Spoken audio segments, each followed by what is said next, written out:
오늘 여러분과 함께 읽으셨던 본문의 말씀을 가지고 두아디라 교회에 보내는 편지에 대해서 함께 나눠보도록 하겠습니다. 에베소 교회, 서머나 교회, 그리고 버가모 교회에 이어서 예수님께서 쓰신 네 번째 편지가 도착한 곳은 두아디라 교회이었습니다. 두아디라 교회가 세워진 두아디라라고 하는 도시는 당시 상업과 무역의 중심지였는데 특히 모직과 면직 산업 그리고 가죽을 세공하고 염색해서 판매하는 산업이 발달한 그야말로 섬유 도시였습니다. 사도행전 16장에 보면 루디아라고 하는 여인이 나오는데 그가 바로 두아디라 출신의 자색 옷감 장사로서 바로 하나님의 말씀을 들었던 여인이었습니다. 바로 이 루디아라는 여인의 집에서 사도 바울은 유럽 최초의 교회인 빌립보 교회를 개척하게 되지요. 이처럼 두아디라 도시에서 제조업과 상업 그리고 이 무역업이 발달해지면서 뜻을 같이 하고 마음을 같이 하는 공장주들과 상인들이 서로 단합하고 연합해서 최초의 노동조합 형태인 경제조직인 길드를 형성하게 됩니다. 최초의 노동조합 형태의 경제조직인 길드를 형성하게 되는데 이 조직의 영향력이 점점 더 커지고 막강해지면서 두아디라에서는 이제 길드에 가입을 해야만 장사를 할 수 있고 사업을 확장시킬 수가 있게 되었습니다. 그러나 문제는 이것이었습니다. 이 길드에 가입한 회원들은 정기적으로 이 길드의 수호신이라고 여기는 태양신 아폴로에게 우상 숭배를 해야만 하는 그 우상 축제에 참여해야만 했던 것입니다. 만일 이를 거부하게 되면 두아디라 도시에서 살 수 없게 될 뿐만 아니라 장사를 할 수 없고 사업에 막대한 손해를 보게 되는 것은 지극히 당연한 기정사실이었습니다. 이로 말미암아 두아디라 교회의 성도들은 언제나 영적인 갈등과 고민 속에 살아야만 했고 경제적인 어려움과 사회적 고립을 감수해야만 하는 상황이었습니다. 오늘 말씀은 바로 이러한 환경 속에서 살아가는 두아디라 교회와 그 성도들에게 예수님께서 보내신 편지가 소개되고 있는 것입니다. 여러분 18절 말씀을 보시면 다음과 같은 말씀으로 시작이 됩니다. 두아디라 교회의 사자에게 편지하라. 그 눈이 불꽃 같고 그 발이 빛난 주석과 같은 하나님의 아들이 이르시되 라고 기록하고 있습니다. 예수님의 눈이 불꽃 같다라는 말은 우리 주님이 불꽃 같은 눈으로 사람의 마음과 생각을 감찰하신다라는 의미입니다. 신적 안목으로 모든 것을 통찰하신다라고 하는 의미입니다. 여러분 우리말 속담에 열길 물속은 알아도 한길 사람 속은 모른다라는 말이 있는 것처럼 사람은 사람의 마음과 생각을 깊이 헤아리는데 한계가 있고 잘 모릅니다. 그러나 우리 주님은 신적 안목으로 사람의 마음속 깊은 생각과 뜻을 정확하게 아시고 헤아리시는 분이심을 표현하고 있는 문장입니다. 여러분 또한 예수님의 발에 대해서도 소개하고 있는데요. 예수님의 발은 빛난 주석 같다라고 했습니다. 여러분 주석이라는 것은 무거운 쇳덩어리를 이야기하는데 그 주석이 빛난다라는 말은 풀무불에 의해서 아주 단단하게 단련되었다라는 의미입니다. 그래서 이 말은 사람의 뜻과 마음과 생각을 정확하게 살피는 자 앞에서 자신의 행위를 돌아보고 회개하여 돌이키지 않을 때에는 풀무불에 단련된 노쇠같이 강한 심판의 발로 밟아 없애시는 심판주이심을 말씀하고 있는 것입니다. 여러분, 이와 같이 불꽃 같은 눈과 주석 같은 발을 가지신 예수님께서 두아디라 교회와 그 성도들에게 칭찬하시는 말씀이 이어지고 있는데 19절의 말씀입니다. 내가 내 사업과 사랑과 믿음과 섬김과 인내를 아노니 내 나중 행위가 처음 것보다 많도다라고 말씀하고 있습니다. 주님께서 내 사업을 아신다라고 이야기합니다. 여러분, 내 사업이라는 말을 영어 성경에서는 your works, your deeds라고 표현하고 있습니다. 너가 행한 모든 일들을 아신다라는 것이죠. 그러면서 그 사업의 구체적인 내용이 그 다음에 나오는 네 가지 단어로 요약되어 표현되고 있습니다. 사랑과 믿음과 섬김과 인내라고 말씀하고 있습니다. 두아디라 교회 성도들은 예수님과 교회를 향한 사랑과 믿음을 동력으로 삼아 섬김과 인내를 삶 속에서 만들어 나가는 깊이 있는 신앙인들이었음을 예수님께서 말씀하고 있는 것입니다. 그들은 그야말로 being과 doing이 조화를 이루는 균형 잡힌 신앙인이었는데, 여러분, being이 사랑과 믿음을 의미한다면 doing은 섬김과 인내를 말하는 것입니다. 두아디라 성도들의 모든 doing, 섬김과 인내는 모두 being, 사랑과 믿음에서 나온 것임을 예수님께서 불꽃 같은 눈으로 간파하고 계시는 것이죠. 여러분, 그 다음에 나오는 예수님의 칭찬은 다른 교회에서는 찾아볼 수 없는 특별한 칭찬의 내용이었음을 보게 되는데, 여러분 19절 마지막 부분을 한번 보십시오. 이렇게 말씀하십니다. 내 나중 행위가 처음 것보다 많도다라고 말씀하고 있습니다. 여러분, 이 말씀은 한때의 신앙, 한때 반짝 뜨겁게 타오르다가 금방 사그러져 버리는 신앙이 아니라 지속적이고 한결같은 신앙, 어떠한 상황 속에서도 어떤 어려움과 어떤 도전이 있어도 그 믿음과 신앙을 지속적으로 한결같이 이어가는 그 신앙을 의미하는 것입니다. 시간이 흐르고 세월이 지날수록 점점 더 좋아지고 나아지고 강해지는 신앙인의 모습을 두아디라 교회 성도들은 가지고 있었던 것이죠. 여러분, 그런데 에베소 교회는 여러분 어떠했습니까? 처음에는 불같이 뜨겁고 아주 열정적으로 무엇이든지 다 해낼 것만 같은 대단하게 시작하였지만, 시간이 흐르고 세월이 지날수록 점점 더 사그러져 에베소 교회와 성도들은 그 성도와 교회의 가장 본질인 처음 사랑마저 잃어버리고 말았지 않습니까? 그와 반면에 두아디라 교회는 점점 더 좋아지는, 점점 더 뜨거워지는 교회이었다라는 것입니다. 저는 이 말씀을 묵상하면서 사무엘하 3장 1절의 말씀이 생각이 났습니다. 이런 말씀이죠. 사울의 집과 다윗의 집 사이에 전쟁이 오래매 다윗은 점점 강하여 가고 사울의 집은 점점 약하여 가니라 라고 하는 말씀입니다. 여러분, 그렇습니다. 한 사람의 진가는 고난과 시련을 통과한 후에야 알 수 있고, 시간을 지나 보아야 하고 세월이 흘러가야 알 수가 있습니다.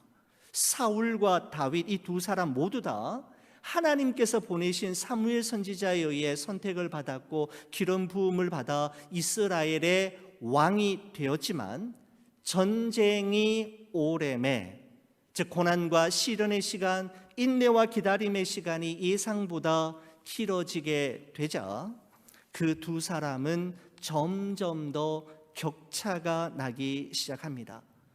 오랜 전쟁은 사울로 하여금 하나님과 점점 더 멀어지게 하더니 결국 하나님이 후회하시는 왕이 되게 만들었지만 반면에 다윗에게 있어서 오랜 전쟁은 오히려 그 전쟁으로 말미암아 점점 더 하나님과 가까워지게 되었고, 하나님이 없으면 안 되는 사람, 하나님이 없으면 살 수 없는 인생으로 만들어졌을 뿐만 아니라 결국 그는 하나님의 마음에 합한 사람이 되었던 것입니다. 전쟁이 오래매 사울은 하나님이 후회하시는 인생이 되었고, 전쟁이 오래매 다윗은 하나님의 마음에 합한 사람이 되었습니다. 여러분, 그래서 성경은 그것을 다윗은 점점 강하여 가고 사울의 집은 점점 약하여 가니라 라고 표현했던 것입니다. 여러분, 이 말씀은 다윗이 처음부터 강했거나 사울이 처음부터 약했던 것이 아니라 시간이 흐를수록, 세월이 지날수록 그 시간과 세월이 그 사람을 그렇게 바꾸어 놓았다라는 것을 의미하는 것이죠. 여러분, 그렇다면 다윗은 어떻게 인생의 고난과 시련을 통과하면서 시간이 흐르고 세월이 흐를수록 점점 더 좋아지고 나아지고 강해질 수 있었을까요? 사무엘하 5장 10절이 그 이유를 직접적으로 말씀해 주고 있습니다. 우리 이 말씀 저와 함께 같이 한번 읽어보겠습니다.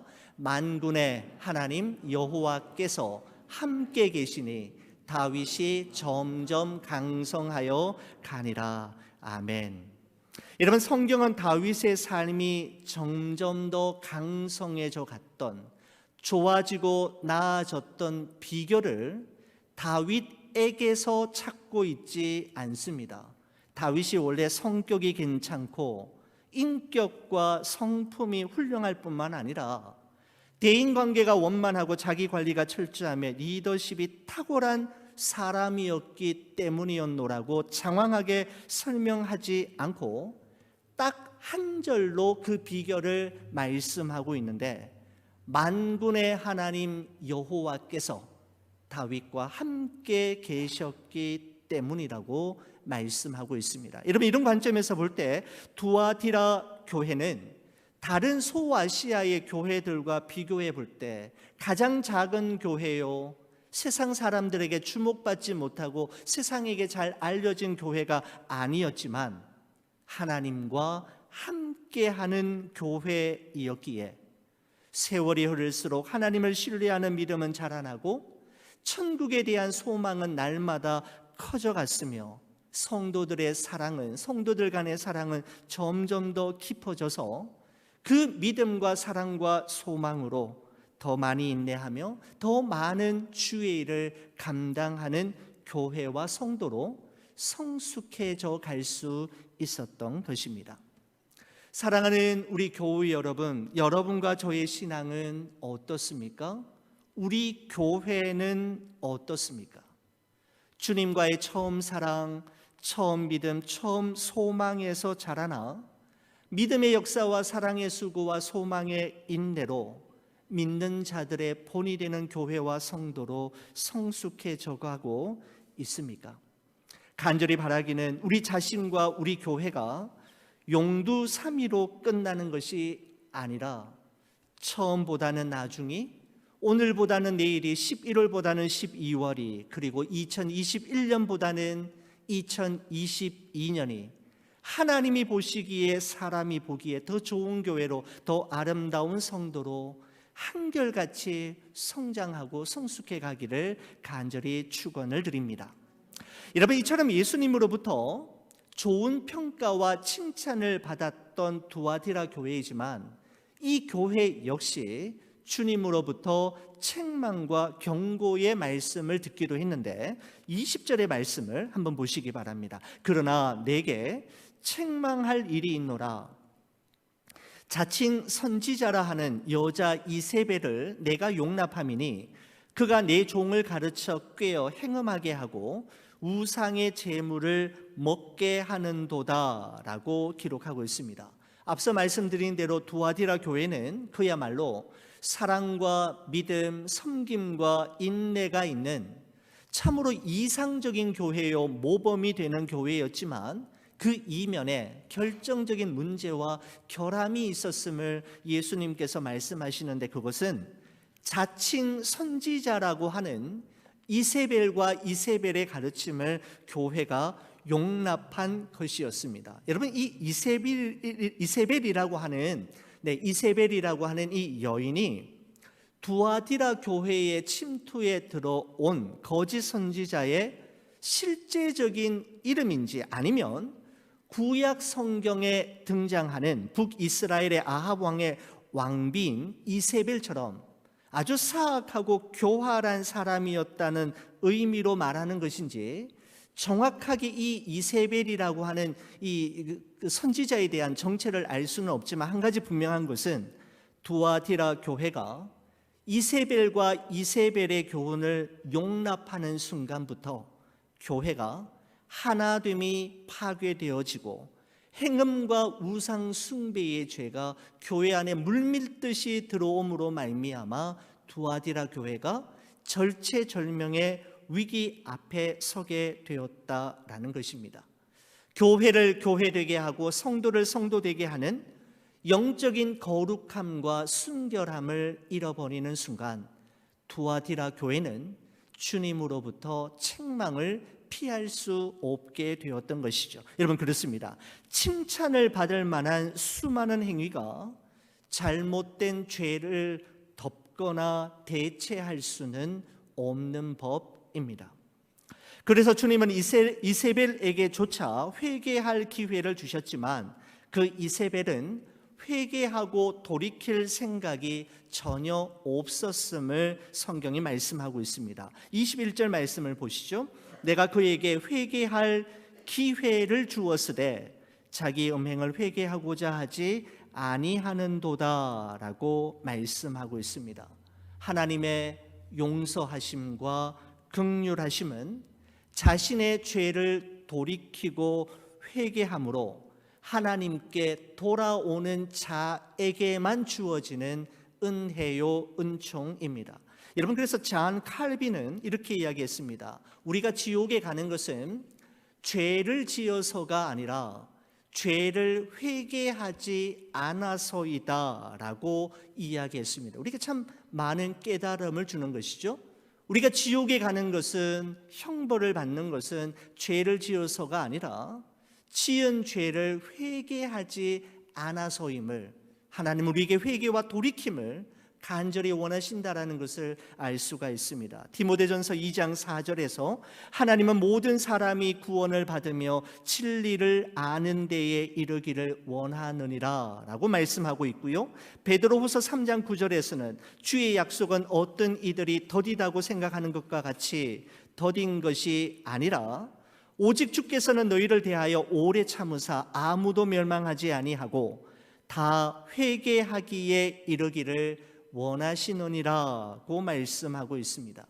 우리 하나님은 인생의 패역함과 사람들의 죄악에 대하여 답답하리만큼 오래 참으시고 아무도 멸망하지 않고 구원을 받고 진리를 아는 데 이르기를 원하시지만, 하나님의 그 오래 참으심과 기다림이 영원히 지속되지는 않는다라는 사실을 또한 기억하는 것은 너무나도 중요합니다. 정하신 때가 있고 기한이 있음을 알아야 한다는 것이죠.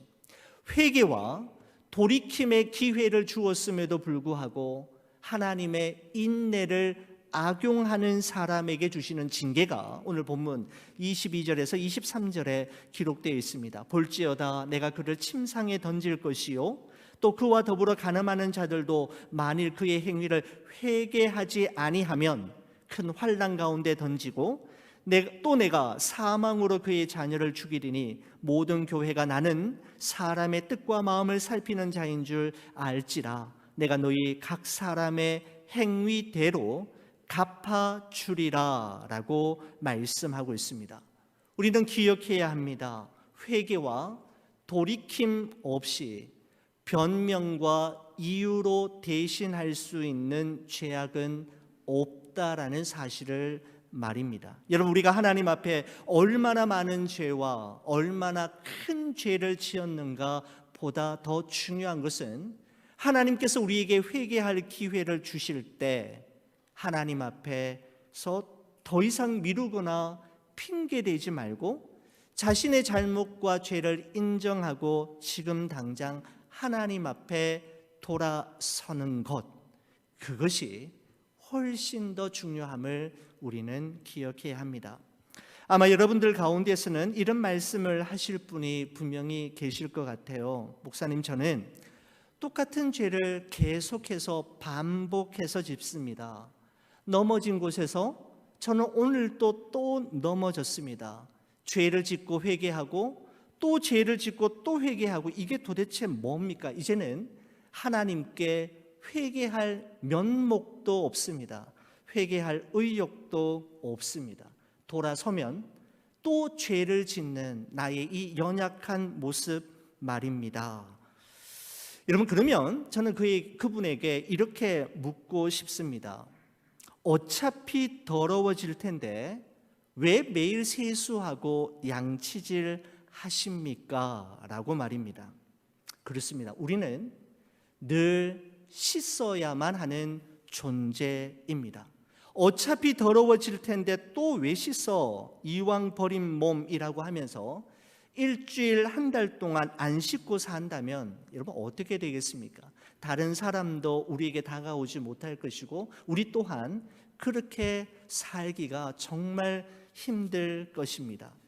넘어진 곳에서 또다시 넘어질 것도 알고 있고 반복적으로 마음과 입술로 죄 지을 것도 알지만 그럼에도 불구하고 우리 자신의 죄를 어둠 속에 감추지 않고 빛 대신 하나님께 나아가 우리의 죄를 자백하고 인정한다면 우리는 그때마다 하나님이 주시는 새로운 기회를 맛보게 될 것이고 하나님과의 친밀한 사귐 속에서만 경험할 수 있는 진정한 기쁨을 맛볼 수가 있게 될 것입니다. 회개와 돌이킴은 하나님의 놀라운 은혜 속으로 들어가는 통로임을 꼭 기억하실 수 있기 바랍니다. 여러분, 이처럼 두아디라 교회가 자칭 선지자, 자기 스스로 선지자라고 하는 이 이세벨과 이세벨의 거짓 교훈을 받아들임으로 말미암아 그 교회 공동체가 절체절명의 위기에 이르지만 끝까지 그 이세벨을 인정하지 않고 이세벨의 가르침을 받지 않았던 남은 자들이 그 교회 안에 있었음을 오늘 본문이 말씀하고 있습니다. 24절, 25절 말씀을 보시겠습니까? 이렇게 기록하고 있습니다. 두아디라에 남아 있어 이 교훈을 받지 아니하고 소위 사탄의 깊은 것을 알지 못하는 너희에게 말하노니 다른 짐으로 너희에게 지울 것은 없노라. 다만 너희에게 있는 것을 내가 올 때까지 굳게 잡으라 라고 말씀하시는데, 자, 여러분 보십시오. 두아디라에 남아있는 이 사람들이 누군가 하면 이 교훈을 받지 아니하고, 무슨 교훈입니까? 이세벨의 교훈을 받지 아니하고 소위 사탄의 깊은 것을 알지 못하는 너희라고 말씀하고 있습니다. 그러니까 두아디라 교회 안에는 대부분의 성도들이 이세벨을 따르고 이세벨의 거짓 교훈을 받아들이고 저들의 삶 속에 적용하며 살아가지만 거부했던 남은 자들이 있었음을 이야기합니다. 여러분, 남은 자를 영어로 remnant라고 표현하고 있습니다. 여러분, 성경에서 남은 자 신학이 아주 중요한 주제로 다루어지고 있는데 하나님께서는 그 시대마다 하나님의 특별한 계획과 목적, 특별한 일을 이루시기 위해 남겨둔 사람, 구별해 둔 사람들이 있었습니다. 바로 그들을 렘넌트라고 이야기하는데 두아디라 교회 안에도 모두 다 타락하고 모두 다 믿음을 저버리고 각자 자기 길로 흩어지지만 끝까지 그 교회에 남아 있었던 렘넌트가 있었음을 말씀하고 있는 것이죠. 여러분, 북이스라엘의 7번째 왕은 아합 왕이었습니다. 아합 왕은 그 이전의 모든 사람들보다 여호와 보기에 악을 행하였고 그 이전의 모든 왕들보다 하나님을 더욱 노하시게 만드는 왕이었습니다. 이 아합 왕이 이세벨을 왕비로 삼은 이후 북이스라엘에는 바알과 아세라 우상을 섬기는 신전들이 우후죽순처럼 생겨나기 시작했고, 도덕적 타락과 윤리적 부패는 도를 넘어서는 수준에 이르게 됩니다. 이세벨 한 사람으로 말미암아 말입니다. 여러분, 하지만 바로 이와 같은 영적 흑암의 시대에 밝은 빛을 비추고 하나님을 떠난 백성들의 마음을 하나님께로 향하게 했던, 하나님께서 구별해 놓으셨던 남은 자 렘넌트가 있었는데, 바로 엘리야 선지자와 바알에게 무릎 꿇지 아니하고 바알에게 입 맞추지 아니하였던 7,000명의 사람들이었습니다. 바로 하나님께서는 이 7,001명의 사람을 통해 이스라엘의 새로운 역사를 여셨던 것을 성경은 우리에게 말씀하고 있습니다. 사랑하는 우리 교회 여러분, 저는 지금 이곳에 계신 여러분 한 사람 한 사람이야말로 이 세대와 다음 세대를 위해, 그리고 우리 교회와 우리 가정의 앞날과 미래를 위해서 하나님께서 구별하시고 남겨놓으신 우리 좋은 비전교회의 렘넌터라고 믿습니다.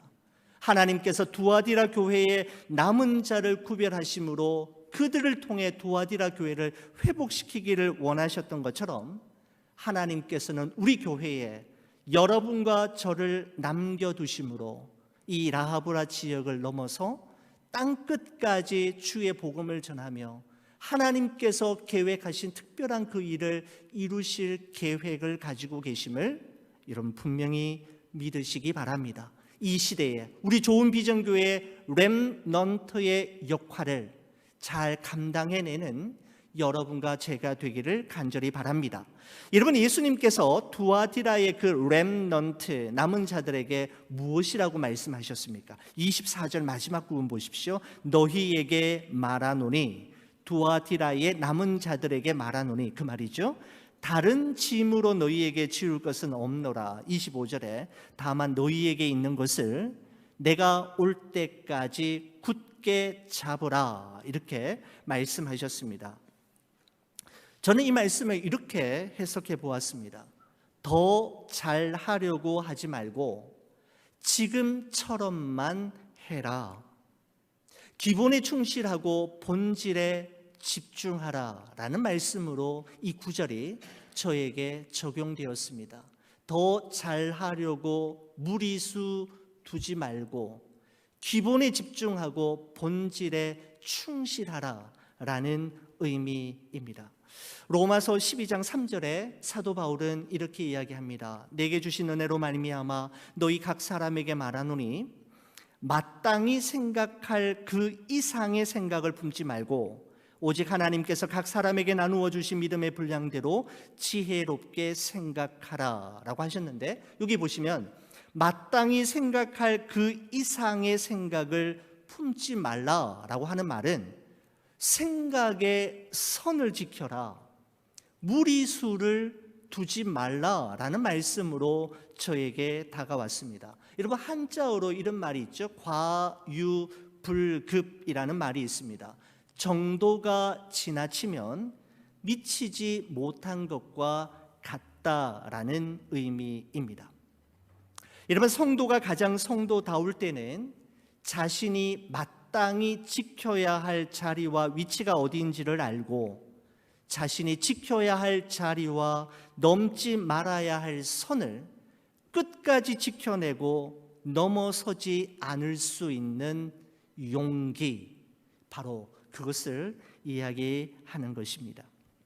여러분, 이세벨의 거짓 교훈으로부터 자신을 지켜내므로 최후 승리를 얻는 자, 그리고 끝까지 자신의 믿음을 하나님 앞에서 지켜내고 굳게 잡은 두아디라 교회의 렘넌트에게 주시는 두 가지 약속이 말씀되고 있습니다. 26절 말씀을 한번 보십시오. 이기는 자와 끝까지 내 일을 지키는 그에게 만국을 다스리는 권세를 주시겠다라고 약속하고 있습니다. 만국을 다스리는 권세를 주신다라는 것은 여러분, 인류의 첫 번째 조상이었던 아담과 하와가 에덴 동산에서 범죄함으로 말미암아 상실한 만국을 다스리고 축복하는 지위와 특권을 하나님께서 회복해 주시겠다라는 것을 의미하는 것이죠. 잃어버리고 상실했던 그 지위와 특권을 회복시켜 주시겠다라는 것이고, 여러분 28절에 보시면 내가 또 그에게 새벽별을 주리라 라고 말씀하고 있습니다. 두 가지를 주신다 그랬죠. 만국을 다스리는 권세와 두 번째는 새벽별을 주리라고 했는데, 여러분 새벽별이 도대체 무엇입니까? 여러분 요한계시록 22장 16절의 말씀에 보면 이 새벽별이 누구인지 무엇인지를 기록하고 있습니다. 나 예수는 교회들을 위하여 내 사자를 보내어 이것들을 너희에게 증언하게 하였노라. 나는 다윗의 뿌리요 자손이니 곧 광명한 새벽별이라 하시더라 라고 기록하고 있습니다. 바로 새벽별은 예수 그리스도를 가리키는 것이죠. 새벽별을 주시겠다라는 말은 예수님 자신을 우리 위해 주시겠다라는 의미입니다.